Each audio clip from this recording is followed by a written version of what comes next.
My name is Camila Torres. I'm 33 years old, and until about 6 weeks ago, I believed that if you built your life carefully enough, nothing really collapsed without warning. Not overnight, not without signs. I work in operations for a regional property insurance company. My world runs on structure, deadlines, systems, predictable outcomes. I don't guess. I don't improvise. I build things that hold, or at least I thought I did. Ethan Cole is 31, my boyfriend, or he was. He's the kind of man people notice the second he walks into a room. Easy confidence, that effortless smile, the kind that feels natural until you realize it's always intentional. He works in commercial real estate, which fits him perfectly. Everything about Ethan revolves around image, presentation, control. We had been together a little over 4 years.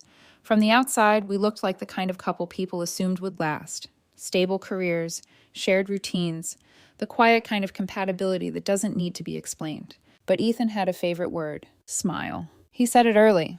Third date, maybe. You smile like you actually mean it, he told me once, like he'd discovered something rare. At first, it felt sweet. He'd take candid photos of me laughing, send them later with captions like, "This is my favorite version of you." He even made a photo book once, pages of me smiling in ordinary moments. Brunch, road trips, random Tuesday nights. I thought it was affection, until I started noticing the pattern. He only brought up my smile when he needed something. If I told him he was being dismissive, he'd tilt his head slightly and say, "You used to smile when we talked like this." If I asked why he ignored me for hours, it became, "I guess I don't make you smile anymore." If I said I was tired and didn't want to go out, he'd sigh like I'd disappointed him. I miss the version of you that smiled around me. It stopped feeling like love. It started feeling like leverage. I tried to keep things grounded, practical. "This isn't about how I look, Ethan. It's about how you act." But he never stayed there. He'd redirect, reframe, soften his voice just enough to make it sound reasonable. "You're overthinking. I'm just saying I miss your energy." Energy. That word again. Somewhere around December, he decided our life felt too settled, too routine, too adult. Every issue circled back to me not being light enough anymore. I kept trying to talk about behavior. He kept talking about feelings. And slowly, quietly, I started feeling like I was the problem.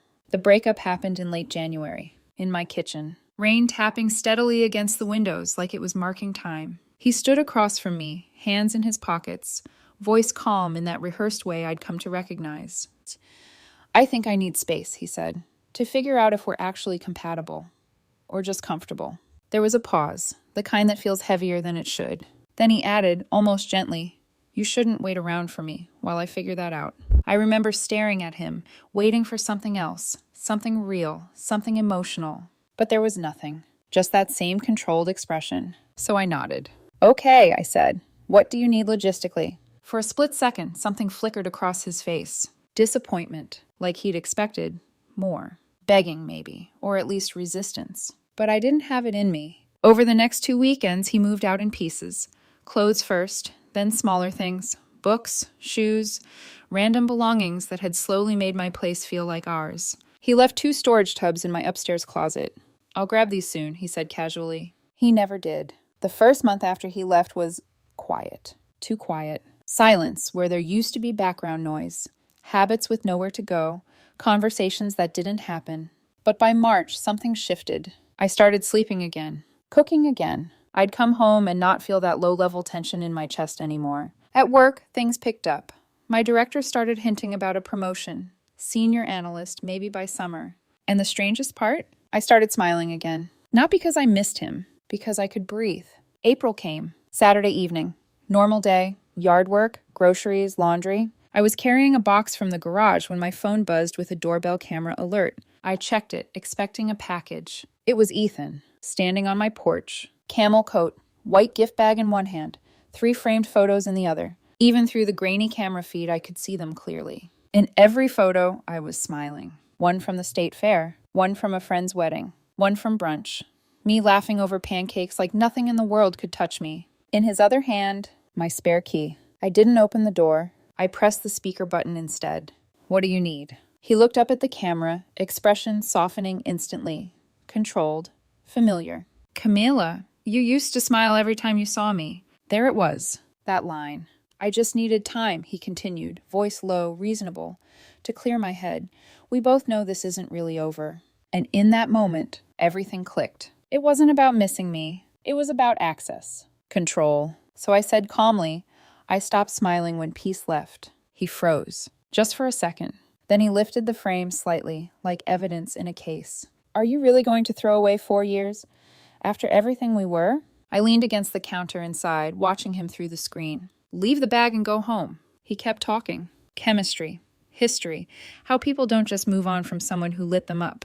I didn't respond again. After a minute, he set the bag down, hesitated, then walked away. I waited until his car was gone before opening the door. Inside the bag, the 3 framed photos, the spare key, an old photo strip from a trip to Nashville, and a note.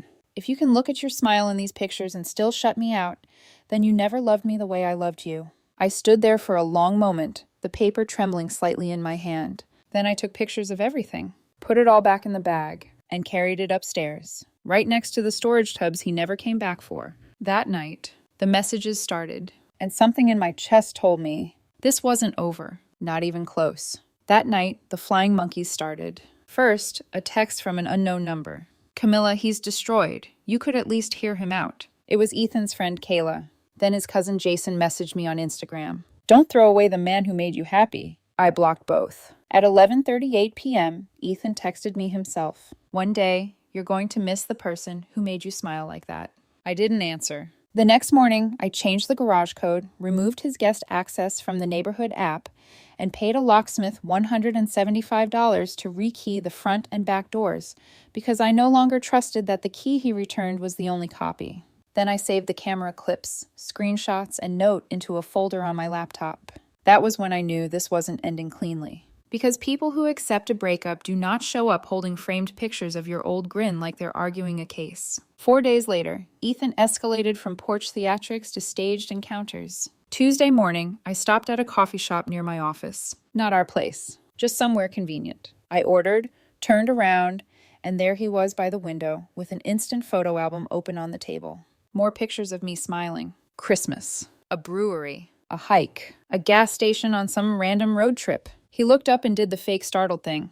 Camila. Oh, wow, I didn't know you came here. Sure. I held my coffee tightly enough that the cardboard sleeve creased.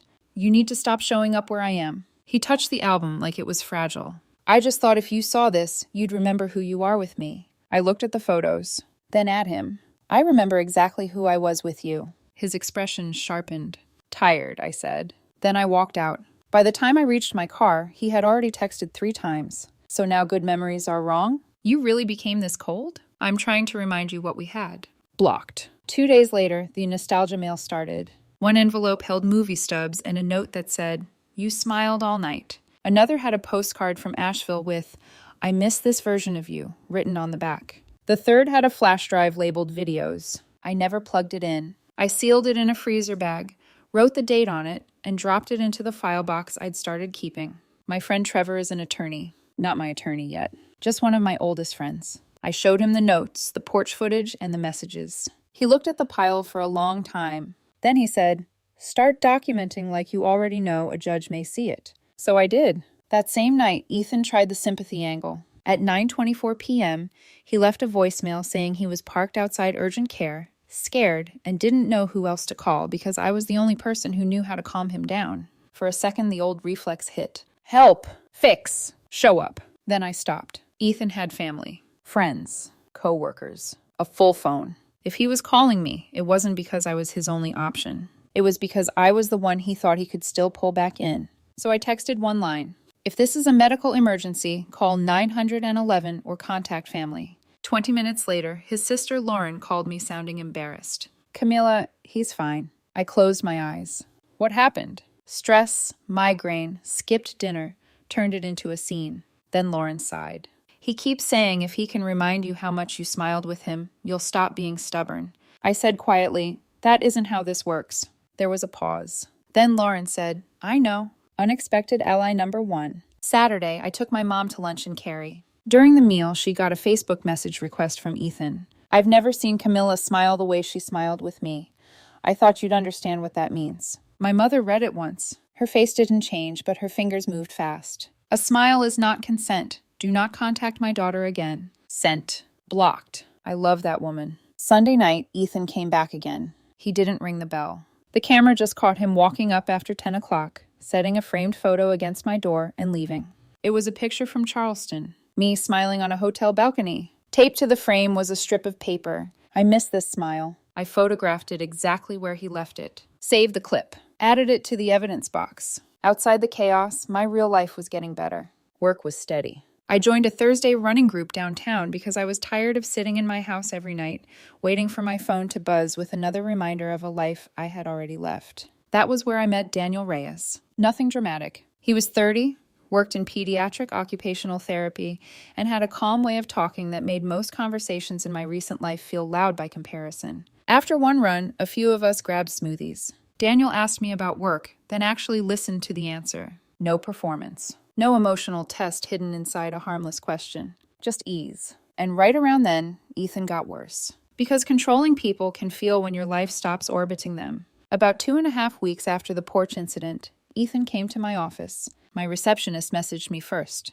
There's a man in the lobby saying he's your boyfriend and wants to leave something personal. Not ex-boyfriend. Boyfriend. I walked downstairs but stayed behind the glass security doors. Ethan stood in the lobby wearing a cream sweater, holding a silver gift box with a ribbon like he was returning jewelry after a misunderstanding. I told reception, please let him know he needs to leave. If he refuses, call building security. He looked up.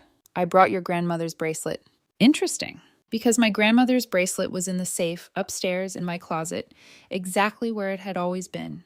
A test. The bracelet is in my house, I said.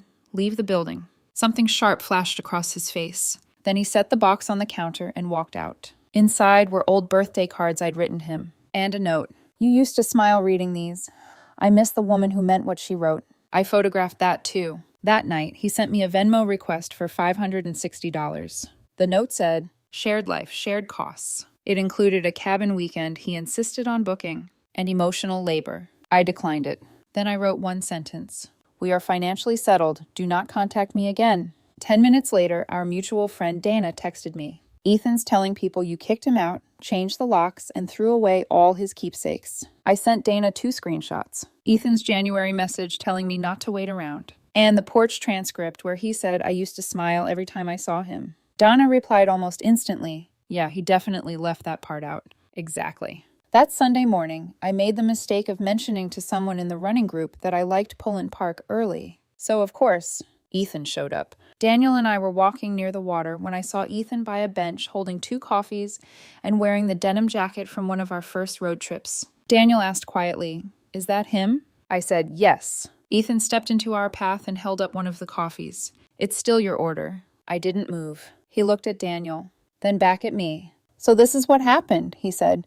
You found somebody who makes you fake smile and decided 4 years didn't matter. Daniel didn't engage. He just stood beside me. Ethan's voice lowered.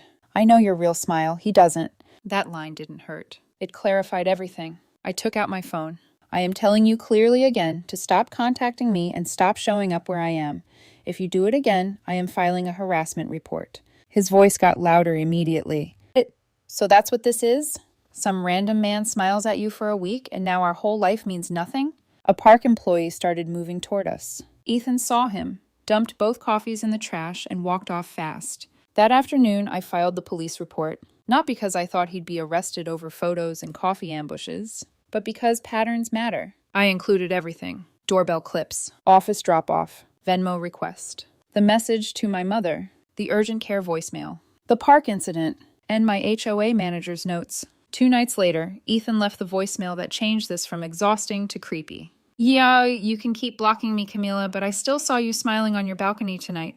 Blue shirt, white takeout bag. 9:14. I haven't seen that smile in months. That one got me. Because suddenly, this wasn't nostalgia. It was surveillance. That voicemail changed the temperature of everything. Up until then, Ethan had been predictable in a disturbing way. Nostalgia, pressure, emotional manipulation dressed up as love. But this was different. He wasn't trying to remind me of the past anymore. He was watching my present. I replayed the voicemail twice, then a third time, my fingers going cold around my phone. Blue shirt, white takeout bag, 9:14. He wasn't guessing. Trevor stopped sounding casual after that. Yeah, this crosses a line, he said the next morning, already typing as we spoke. We're done treating this like a messy breakup. He drafted a cease and desist letter within hours. Formal, direct, no room for interpretation. No contact, no third-party contact, no appearances at my home, workplace, or known locations. It cost me $400. Best money I spent all spring. We sent it by certified mail and email. Trevor added one more line before sending it. If he violates this after receiving it, we file for a protective order. Ethan violated it 48 hours later. Not directly. Through his mother. Mrs. Cole called me in the late afternoon, her voice tired in a way that sounded older than I remembered. I'm not calling to argue, she said. I leaned back in my chair, staring at the ceiling. Then why are you calling? There was a pause. Ethan says you're exaggerating. I need to know if that's true. I could have summarized, softened it. Instead, I read her the balcony voicemail transcript word for word. Silence, then a slow exhale. I'm very sorry, she'd said quietly. Do what you need to do. Unexpected ally number 2. 3 days later, Ethan made his last move before court. Daniel and I were at a restaurant in 5 Points. Nothing fancy, just somewhere relaxed. We had just ordered when I felt it, that shift in the room, the kind that doesn't make noise but still pulls your attention. I looked up. Ethan was standing at the entrance. Green dress shirt, the same one I bought him 2 years ago for a wedding. For a second, something in my chest tightened. Not emotion, just recognition. Memory without attachment. He ignored the hostess, walked straight to our table, stopped beside us like he belonged there. So this is who gets the smile now, he said. His voice wasn't loud, but it didn't need to be. Every word landed exactly where he wanted it to. I set my fork down slowly. Ethan, you need to leave. Daniel didn't move, didn't speak, just stayed exactly where he was, calm in a way that felt solid. Ethan leaned slightly toward me, like he was about to say something private. You couldn't even smile like that for me at the end. There it was again. Always the same argument. My face, my expression, his entitlement to it. I didn't respond. Didn't give him anything to work with. For a split second, something cracked in his composure. And then he reached for Daniel's water glass, knocked it over. Hard. Water spilled across the table, soaking into Daniel's lap, dripping onto the floor. The sound finally broke the tension. Chairs shifting. Voices rising. The manager appeared almost instantly, followed by security. What's going on here? I stood up, my voice steady. He needs to leave. Ethan didn't argue. Didn't apologize. He just looked at me one last time like he was waiting for something. A reaction. A crack. He didn't get it. Security escorted him out. Police were called. He received a criminal trespass warning from the restaurant. That night, Trevor didn't hesitate. Oh, we're filing, he said. The paperwork moved fast after that. Every piece of documentation I had, every message, every photo, every voicemail became part of something bigger.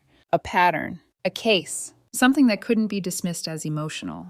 It wasn't about one incident. It was about all of them. Stacked together. Relentless. By the time the hearing date was set, I had an accordion folder filled with everything. Dates, screenshots, doorbell footage, certified mail receipts, police reports, notes, printed transcripts, even the photos he kept leaving. Every version of my smile he tried to use against me. And outside of all that, my life kept moving. Work stabilized. The promotion conversation became real. I kept running on Thursdays. Daniel and I kept seeing each other, slowly. No pressure, no emotional puzzles to solve, just consistency. One night, after a run, we sat on a curb with smoothies, the air warm and quiet. He glanced at me, then said simply, "You don't have to explain anything to me." I looked at him. "You sure about that?" He nodded. "If you want to, you can, but you don't have to earn space around me." That sentence stayed with me longer than it should have, because it was so different from what I was used to. No conditions, no performance, just space. And I realized something in that moment. Peace doesn't announce itself. It just shows up quietly. The hearing was 3 weeks later, and for the first time since January, I wasn't bracing for impact. I was ready. The courtroom was colder than I expected. Not physically, emotionally. Everything about it stripped things down to their simplest form. Facts, timelines, evidence. No tone, no reinterpretation, no space for someone to reshape reality in real time. Just truth or whatever could survive being examined closely. Ethan arrived early. Navy suit, hair pulled back neatly, minimal expression. He looked composed, like this was just another situation he could manage if he said the right things in the right order. For a moment, I saw the version of him I used to know. the one who could walk into a room and make people believe whatever he needed them to believe. Then I sat down beside Trevor and opened my folder, and that version of him stopped mattering. His attorney spoke first. He framed everything carefully. Calm tone, polished language. This is an emotional overreaction following the end of a meaningful relationship between two individuals with significant shared history. Overreaction. I didn't react. He continued, pacing slightly. My client was attempting to reconnect with a partner who had, until recently, demonstrated deep emotional attachment. His actions, while perhaps persistent, were rooted in confusion and a desire for closure. Closure. That word almost made me smile. Not the kind Ethan used to talk about. Something quieter, more grounded. At one point, his attorney actually said he was only trying to reconnect with the part of her that used to light up around him. There it was again. My face, my smile, his access. Trevor stood when it was our turn. No pacing, no performance. He walked the judge through the timeline. January, Ethan ends the relationship. January, Ethan tells Camilla not to wait. April, Ethan returns. Then everything after that, one piece at a time. The porch visit, the framed photos, the note, the mail packages, third-party contact, the staged coffee shop encounter, the urgent care voicemail, the message to my mother, the office appearance, the park confrontation, the balcony surveillance, the voicemail, the restaurant incident after the cease and desist. Each event laid out cleanly, chronologically, no emotion attached, just pattern. The judge asked one question. It wasn't complicated. Did he continue contacting you after you clearly told him to stop? Yes, I said. That was it. She picked up a few pieces of evidence herself. Read them silently at first, then out loud. The message to my mother, the note from my porch, and finally, the voicemail. You can keep blocking me, Camila, but I still saw you smiling on your balcony tonight. Blue shirt, white takeout bag, 9:14. She looked up. Not at me, at Ethan, over the top of her glasses. A smile, she said slowly, is not an invitation. The room went completely still. When someone tells you to stop, she continued, you stop.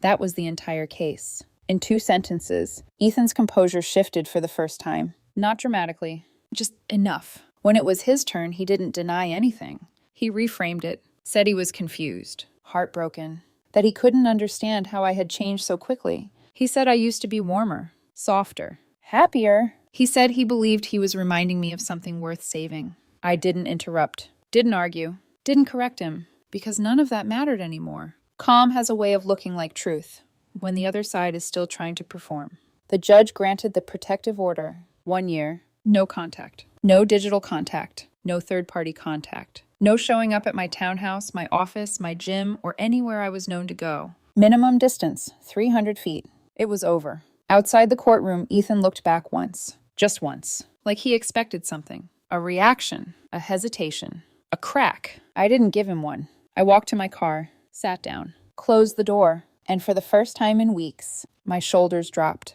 About a week later, I got the promotion. Senior analyst. 11% raise. Bigger team. Better bonus. It felt earned, not symbolic. Not tied to anything except the work I had been doing all along. Daniel and I kept seeing each other. Slowly, like adults. No tests, no emotional puzzles, just consistency. The first time he texted me, made it home safe, had fun tonight, I remember staring at my phone for a second longer than necessary, because there was nothing hidden in it. No subtext, no expectation, just information. Peace sounds like that. Quiet. Simple. Uncomplicated. It's been a little over 3 months now. My townhouse feels like mine again. The upstairs closet is empty. I handled Ethan's abandoned tubs through proper notice, closed that chapter the right way. The evidence folder sits in my desk drawer, next to the court order. My mom still says, "Thank God you never married that man." Mrs. Cole sent one short email through Trevor's office after the hearing. "I'm sorry for my son's behavior. I hope you have peace." I didn't respond. I didn't need to. As for Ethan, I hear things, secondhand. He tells some people I weaponized the legal system. Tells others he was punished for caring too much. That's fine. I know what happened. And more importantly, I know what didn't. I didn't owe him my smile. A smile is not proof that someone belongs to you. It's not a contract, not permanent access. It doesn't erase disrespect or manipulation or the slow, quiet way someone can make you feel like you're losing yourself while they insist they're just trying to bring you back. It just means, in one moment, Something felt good. Ethan thought if he stacked enough of those moments in front of me, I'd forget everything else. Thought the right photos, the right words, the right version of himself would unlock the door again. He was wrong. My smile didn't come back because of him. It came back when the pressure left, when the noise stopped, when peace returned. And this time, it belongs to me.